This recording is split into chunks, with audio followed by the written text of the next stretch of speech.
Hey everyone, I just want to talk about a few things I've been learning that are applicable to my life. So I'm not going to get into too much details, but I basically was in a kind of like relationship, partnership, whatever, with someone recently, and there was a bunch of information that was not disclosed to me, either consciously, subconsciously, willingly, unwillingly. It doesn't really matter, but it really affected the way we interacted with each other. So um, there's an economist. His name is Akalov.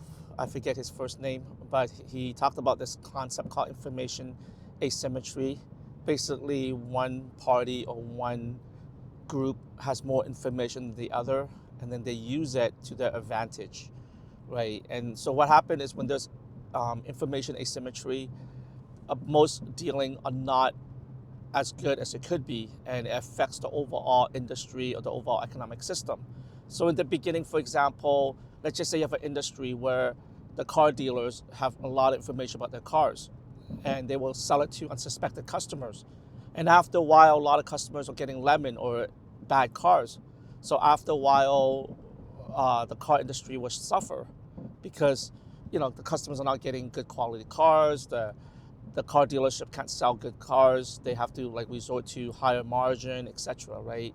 And so when there's information asymmetry in the beginning, if it's beneficial to the party that has the information, but eventually it collapsed the whole system. And so um, I was, you know, doing something with somebody, being, you know, trying to help them as much as I could, and being there for them and stuff. And there was information asymmetry. This person told me that there was things that they were going through, and they needed my help, and I helped them. But the thing was, I think there were more issues. Um, there's more issues. There was more things going on that I was not aware of, and it completely blew up in my face. And um, it took me a while to figure out what was going on. After the partnership, relationship, whatever, uh, disseminated, broke apart, and I was in a lot of pain. I was very upset. I thought it was me, and then I kind of like did a lot of research, and I stumbled onto what happened, and then I realized it wasn't just me. It affected a lot of other people, and I recently bumped into my partner again, the person I was trying to help out, and I confronted her. I said, "Hey, what you told me was that were you being frank with me? Did you give me all the information about your situation?" And they said, "Yeah, I did," and they reiterated. And I can sense that maybe the way this person talked to me was rehearsed. That was the line that she gives to everyone, or it was something that was very convenient for her to, um, parlay that information back to me. And this person has not came to term with some of her problems that she's dealing with. And so this this is a little bit of rambling, and hopefully I'll use ChatGPT to summarize my transcript into an article. So please read the article. When I bumped into this person, I was so calm. I was so like nonchalant, and because I was equipped with information that previously I did not have. Previously, I did not understand the game because I didn't know the game. I didn't understand all the information. It's like playing a game and not having a rule book, right? And so when I encountered this person, I talked to her and I asked what's going on, how's life and stuff. And I got to observe her behavioral patterns, the way she talked, her living situation, and it all made sense, and it's because I had the right information. And so when you have the right information and you aligned it with the right action, then you can predict patterns.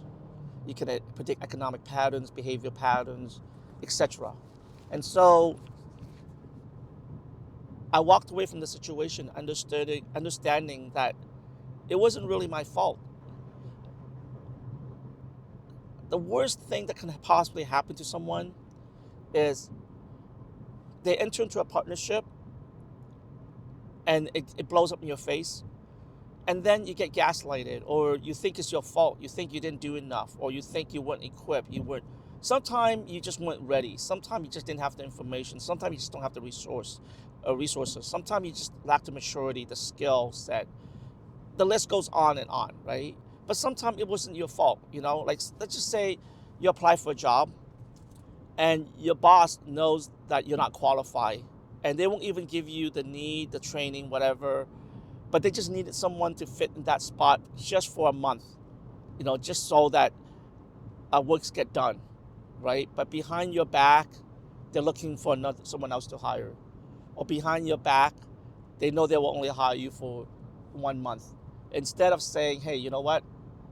We're going to hire this guy. We're going to work out a training program. We're going to make sure that we can train you up. Or after this busy month, we will scale you back and help you, so that you have long-term employment with us, And information asymmetry, look up this guy, his name Askeloff. I might not be pronouncing his name right, but he actually won a Nobel Prize for economic. And information asymmetry will work in the beginning for the party who holds the information, but it's very detrimental for both parties, and eventually it does not satisfy long-term growth. And so a lot of times we don't have the right information. But I want to go farther than that. Information is not good enough. You have to align it with action. And then when you align it with action, then you see patterns. And once you see patterns, you will see patterns that you can anticipate, patterns that you can predict, and patterns where, okay, I'm in this situation, this is a pattern that is cyclical. It's going to happen again, or it's already happening, or it will happen to me. And I just felt really bad about the whole thing. I just felt the partnership could have been better. And I feel like, we weren't given a chance to really have an amazing partnership, to really grow from it, to really accomplish amazing things. And I think she did a disservice to herself. This person, did not came to terms with a lot of the things she was dealing with. Or maybe she doesn't know. Maybe, sometimes we just don't know. Or sometimes we refuse to come to terms with what we're dealing with, And maybe that's the case she's in. So going forward,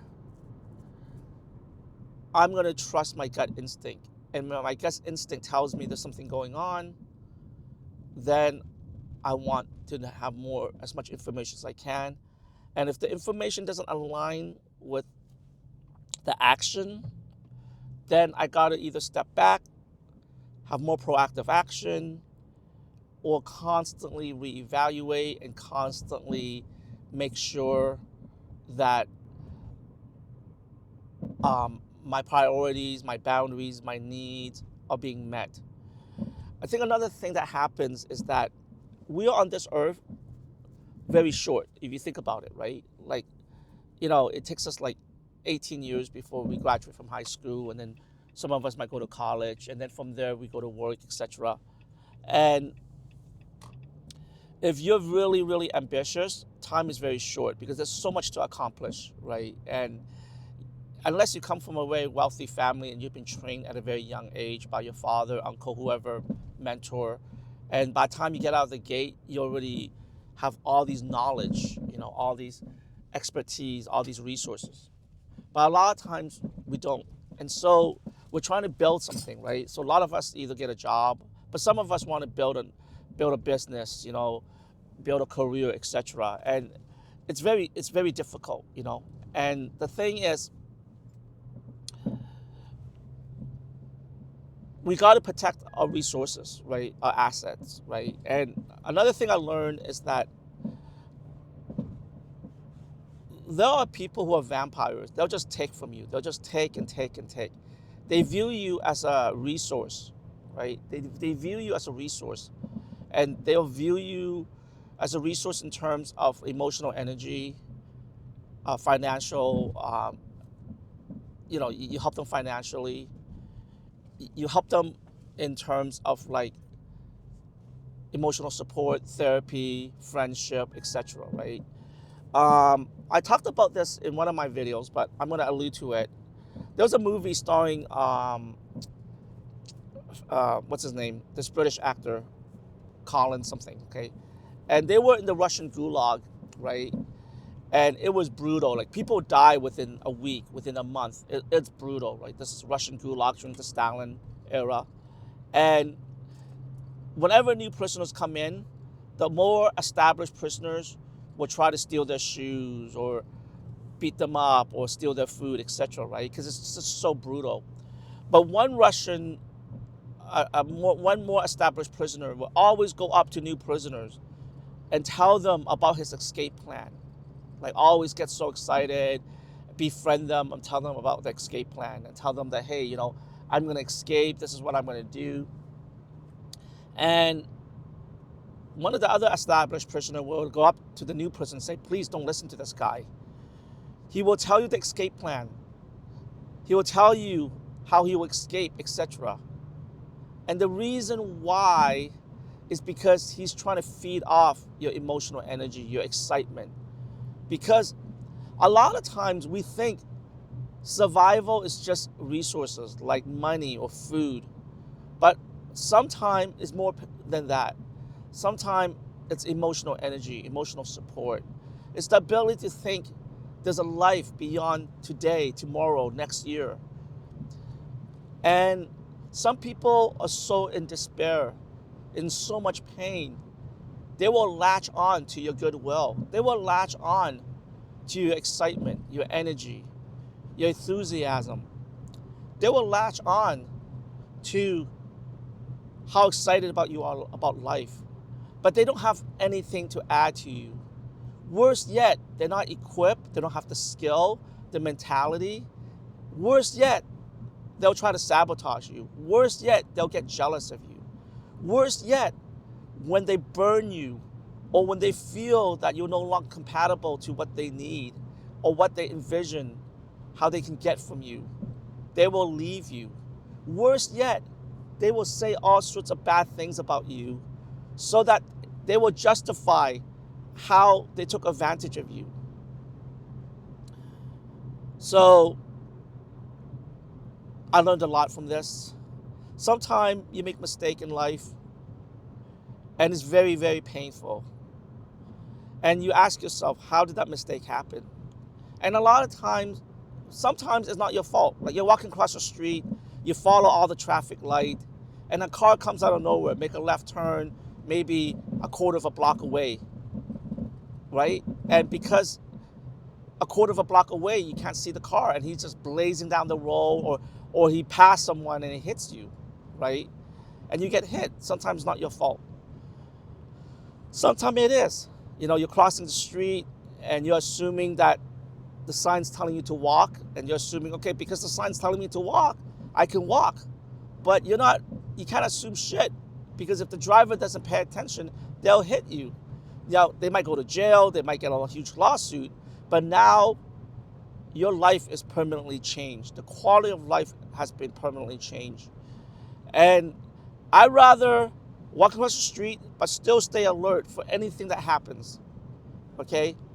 And so you can't just go through life assuming that there's certain parameters, certain rules you play by, because not everyone plays by these rules. So always have your guard up, right? And always protect your asset. And your asset is not just money and time. It's emotional energy. It's the excitement, the will to live. This person caused so much pain in my life. This person wrecked my self-esteem. But In a way, it was my fault because I saw all the red flags and I still engaged in a partnership with this person. I saw all the red flags because I was going through a rough time in my life. I was lonely. I wasn't sure about myself. I was in despair. I was a little bit sad. And I felt that this person could have met my need. And she took advantage of that. Now, I don't know if she did it on purpose or not, because she was in a bad place in herself, in her life too. But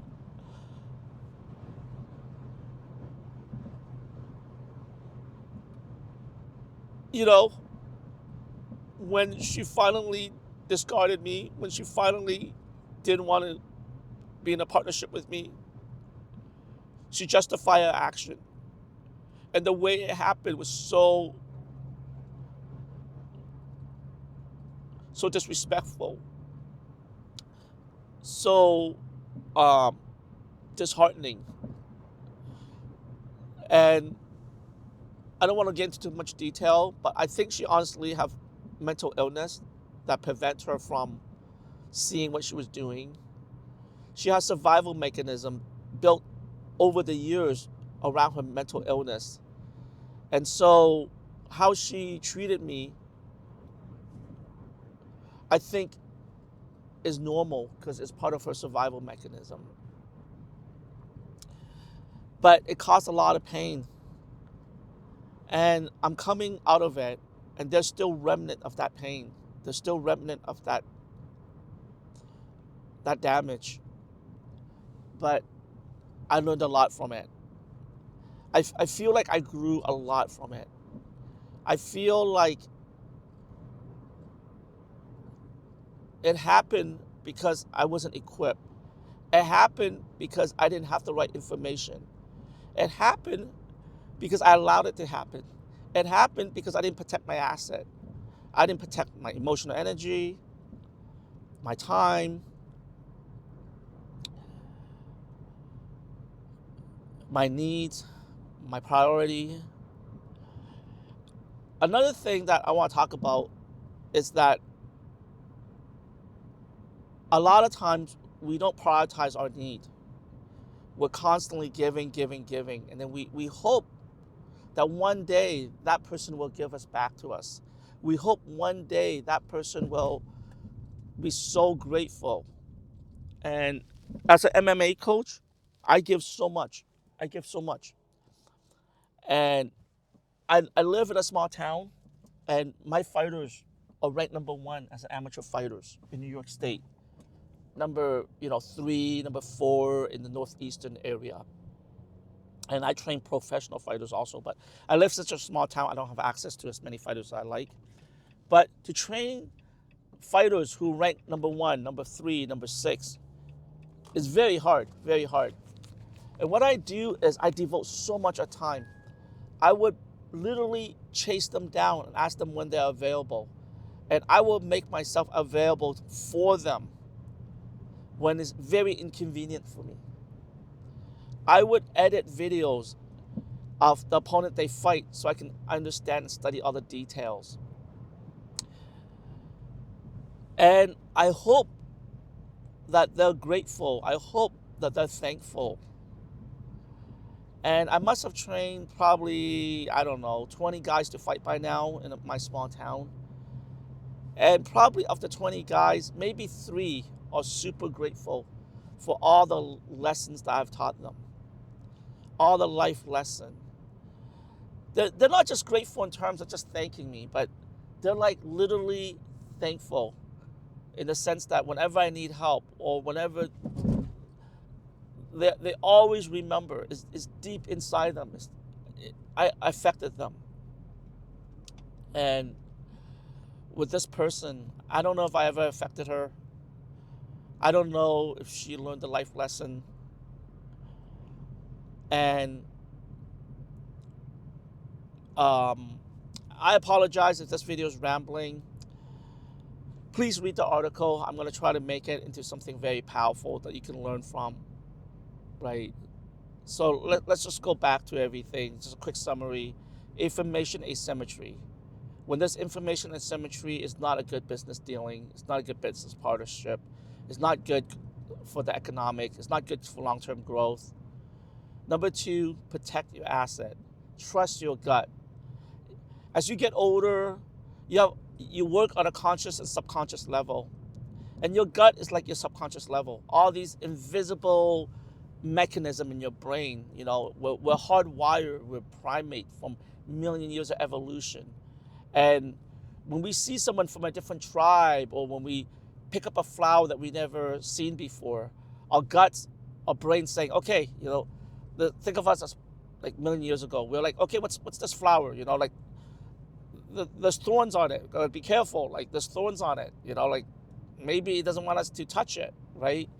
And if you touch it, you poke your finger, and then the flower has some kind of sap that goes in your finger and paralyzes you. You're screwed, right? And so our gut works on a very subconscious level, right? And if our gut is saying, our intuition is saying, there's something going on, like what's going on? You got to trust it. You got to figure out what's going on. Let's go back to information asymmetry. Information asymmetry is information not good enough. You got to align it with action. And let's just say you're in the middle of something. You have the information. Now you got to align it with the action, so you know where you are and what stage of the behavioral pattern, what stage of the economic patterns. And then you can create predictive models. So if you like this video, please follow. I want to shoot more videos like this, where I'm in my car just talking. This last 4 months have been super painful for me, and I learned a lot from it. And what happened over the weekend, I bumped into this person, and I was so calm. I was grateful that this person was doing well,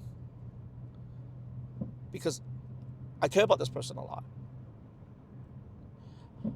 I worry about her health, her mental health, her physical well-being, etc.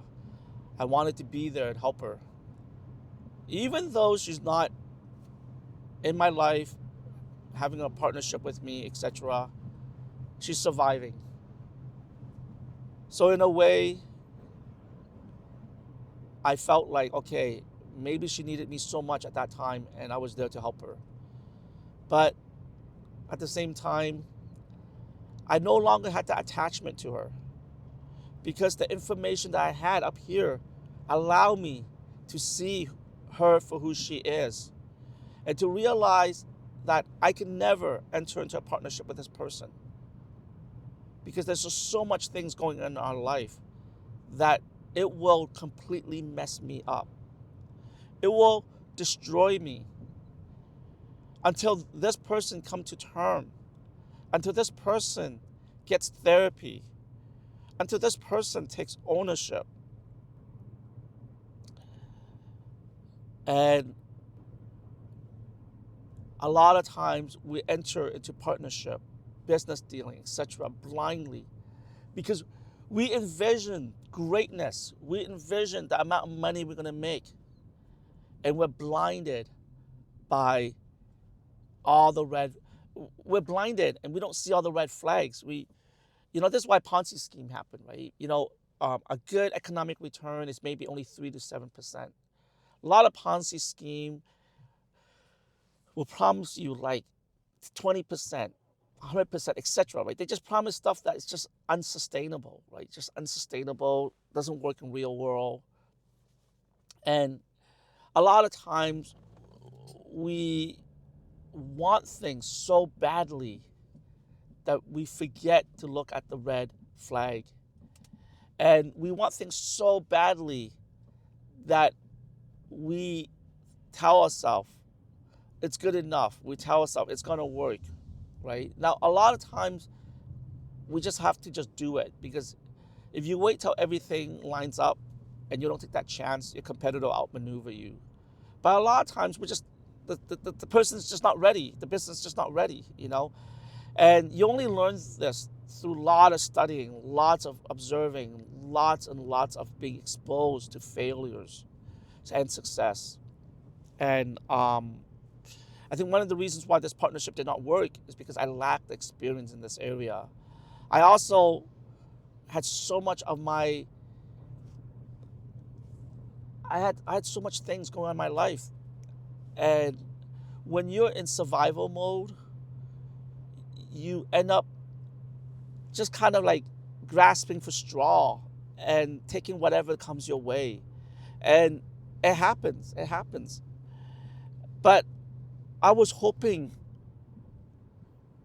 for empathy. I was hoping for friendship. I was hoping for generosity, love. I was hoping for I was hoping for a lot. And I envisioned myself doing a lot with this person. And it didn't happen. And I also learned one thing that was very painful. They said that a lot of times breakup in partnership, business, whatever, is the most painful when you envision your future together with that person and it didn't come to term. And the pain was not from the breakup sometimes. It was the pain of your future planning with this person, right? And now your mind has to detach itself. Now your mind has to figure out what happened. I saw myself at this job. I saw myself at this business. I saw myself with this person for a very long time. And it didn't come to fruition. And it's especially painful when you devote a lot of your time and energy, right? And it was just thrown away, or it just blew up in your face. And you're like, whoa, what just happened here? You know? And I guess pain is good, in the sense like, you go to the gym, you work out, your body's sore. That's why I teach my students. Pain is good if you can recover from it. Pain is good if there's no long-term damage. Pain is good if there's a lesson to learn. Don't just engage in activities or relationship or whatever just so that you can suffer pain. That's being stupid.